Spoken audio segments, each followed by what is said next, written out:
Welcome to Paul's Heart. I'm Paul, author of the book Paul's Heart, Life as a Dad and a 35-Year Cancer Survivor, available on Amazon.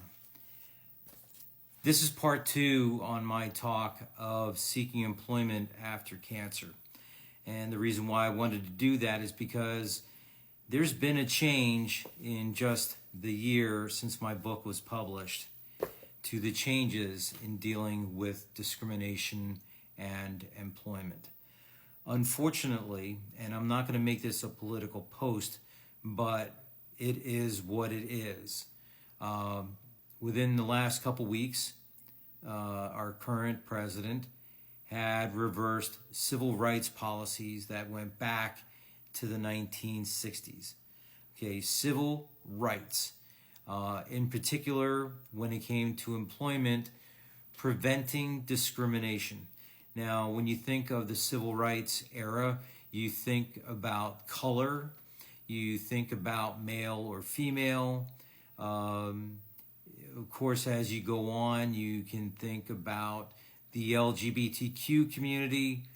Nobody really thought too much about health discrimination because it wasn't really talked about that much.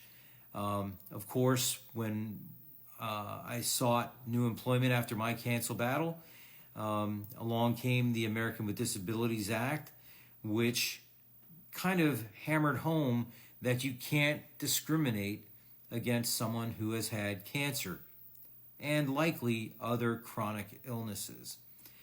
However, reversing this Civil Rights Act that banned discrimination now leaves cancer survivors, cancer patients, anybody dealing with a health issue subject to discrimination again. It's a hard pill for me to swallow because I'm close to 60 years old, and I never thought that we would go back to those days. I never thought we would go back to even when I was dealing with my cancer. That's only 35 years ago, that I have less rights now than I did then.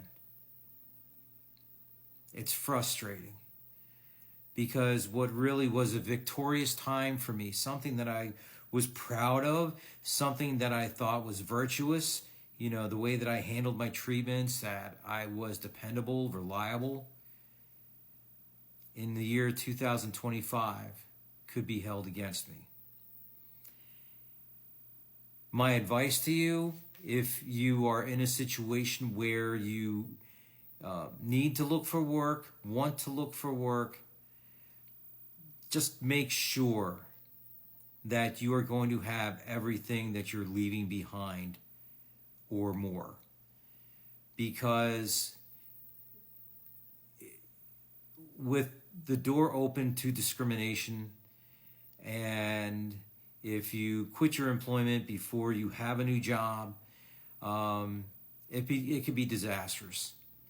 From obtaining company insurances like health insurance, life insurance, probationary employment regulations, all those kinds of things can now be held against you having had cancer.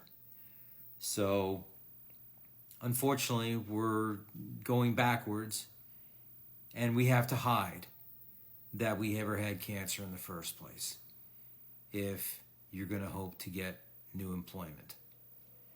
I do hope that somehow this does get reversed and we can go back.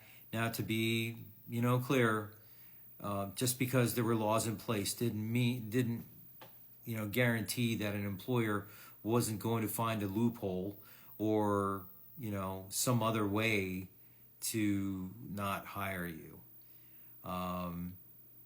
But when it comes to seeking new employment, try to get everything in writing as far as answers. I know it's going to be awkward, but as I mentioned in the first video, you don't want a case of he said, or he said, she said, or she said, he said.